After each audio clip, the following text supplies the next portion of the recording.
Hello everyone. आज का जो हमारा टॉपिक है वो है चैप्टर जेनेटिक्स से, और इस चैप्टर में हम बात करेंगे जेनेटिक्स एंड मेंडेलियन डिसऑर्डर्स की। प्रीवियस लेक्चर में हमने बात किया था, जैसे डिसऑर्डर्स हमने बात कर लिया था, हीमोफीलिया हो गया, sickle cell anaemia, colour blindness, phenylketonuria की बात हमने कर लिया था। और इस लेक्चर में बचा हुआ था एक पॉइंट, थैलासीमिया। ठीक है, ये डिसऑर्डर बच गया था। इस टॉपिक को हम इस लेक्चर में कवर अप कर लेंगे और इसके बाद हम बात करेंगे क्रोमोसोमल डिसऑर्डर्स की। तो थैलासीमिया की अगर हम बात करते हैं तो ये एक क्वांटिटेटिव डिसऑर्डर है। जैसे क्वालिटेटिव डिसऑर्डर हमने कब पढ़ा था प्रीवियस लेक्चर में, sickle cell anaemia. Sickle cell anaemia में क्या हो रहा था, ग्लूटामिक एसिड की जगह पे वैलिन आ रहा था।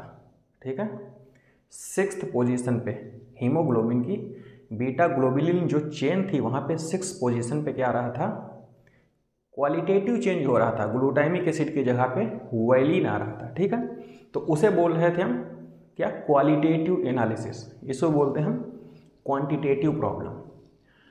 तो थैलासीमिया जो है ऑटोसोमल लिंक्ड रिसेसिव डिसऑर्डर है।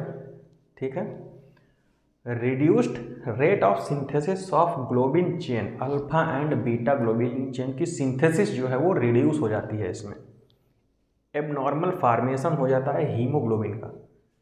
क्लियर।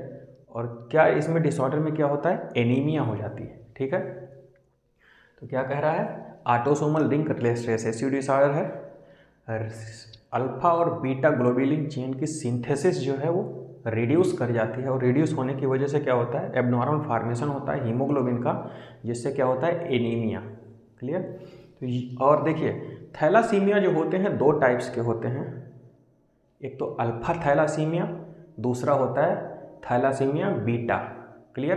तो अल्फा थैलासीमिया जो होती है उसको, जो क्रोमोसोम नंबर किस पे प्रेजेंट होता है, 16th नंबर के क्रोमोसोम पे, और इसको जो कंट्रोल करते हैं जीन वो कौन से हैं, HbA1 and HbA2। Clear.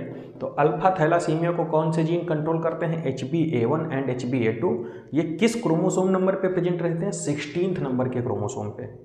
Clear. वहीं अगर बीटा थैलासीमिया की बात करते हैं तो बीटा थैलासीमिया को जो जीन कंट्रोल करता है वो होता है HBB। ठीक है, और ये जीन जो होता है क्रोमोसोम नंबर 11 पे प्रेजेंट रहता है। तो ये जो है इम्पॉर्टेंट पॉइंट थैलासीमिया से रिलेटेड, उसको हमने कवर अप कर लिया है। अब बात करेंगे क्रोमोसोमल डिसऑर्डर। क्रोमोसोमल डिसऑर्डर में हम सबसे पहले पढ़ेंगे डाउन सिंड्रोम, फिर Klinefelter and then Turner syndrome. Down syndrome की डिस्कवरी लैंगडन डाउन ने किया था 1866। लैंगडन डाउन साइंटिस्ट थे जिन्होंने डाउन सिंड्रोम की डिस्कवरी किया था। इन्हीं के नाम के अकॉर्डिंग इसको डाउन सिंड्रोम बोल दिया गया। नॉन डिसजंक्शन सिंड्रोम है ये, क्योंकि क्रोमोसोम का सेपरेशन नहीं हो पा रहा था। प्रीवियस लेक्चर में हमने बताया था क्रोमोसोम को सेपरेट नहीं हो पा रहे थे, इसीलिए इसको बोला जा रहा था नॉन डिसजंक्शन सिंड्रोम। तो जेनेटिक डिसऑर्डर है, presence of an additional copy of chromosome number 21, trisomy हो रही थी यहाँ पे। ठीक है, जैसे XX है तो 21 नंबर पे क्या, एक X और आ जा रहा था, ये ट्राइसोमी फॉर्मेशन हो रहा था। ठीक है, additional copy of chromosome. Langdon down हमने बता दिया है। इसके जो सिम्टम्स क्या होते हैं, देखो, स्मॉल राउंडेड हेड। कोई अगर जैसे कोई पेशेंट है, कोई बच्चा है, उसमें डाउन सिंड्रोम को देख के कैसे बताएंगे, अगर उसका जो हेड है वो राउंड है, ठीक है, छोटा सा राउंड, स्मॉल राउंडेड हेड है। टंग जो है बाइफरकेट, मतलब कि डिवाइडेड, इस टाइप से बाइफरकेशन हो जाता है टंग्स में। तीसरा क्या है, पार्शली ओपन माउथ, उसका मुंह जो होता है हमेशा खुला रहता है। एंड क्या है, फिजिकल मेंटल डेवलपमेंट रिटार्डेड, मतलब कि मेंटल स्टेट जो होती है वो रिटार्ड कर जाती है, जिसको बोलते हैं बुद्धिहीनता। ठीक है, और क्रोमोसोम कैरियोटाइप डिस्क्राइब कैसे करेंगे, 44, XXY। तो ये हो गया हमारा डाउन सिंड्रोम के बारे में। दूसरा कौन सा है, क्लेनेफेल्टर सिंड्रोम। क्लेनेफेल्टर सिंड्रोम में क्या होता है, additional copy of X chromosome, और कैरियोटाइप क्या है, 47, XXY।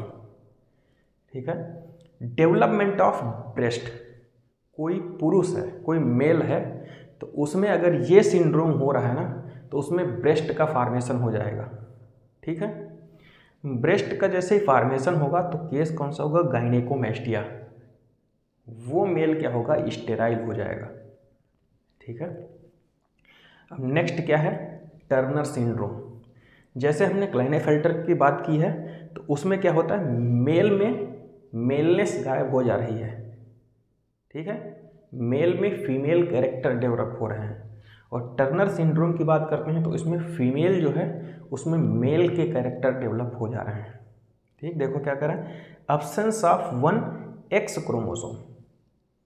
फीमेल की फीमेलनेस किसकी वजह से है, एक्स क्रोमोसोम की वजह से। क्यों, क्योंकि इसमें सेक्स क्रोमोसोम ही XX है, और अगर एक X गायब कर देंगे तो X0 या XO बनेगा, और अगर X गायब कर दिया ना तो फीमेल की फीमेलनेस खत्म हो जाएगी, फीमेल में मेल के कैरेक्टर डेवलप हो जाएंगे।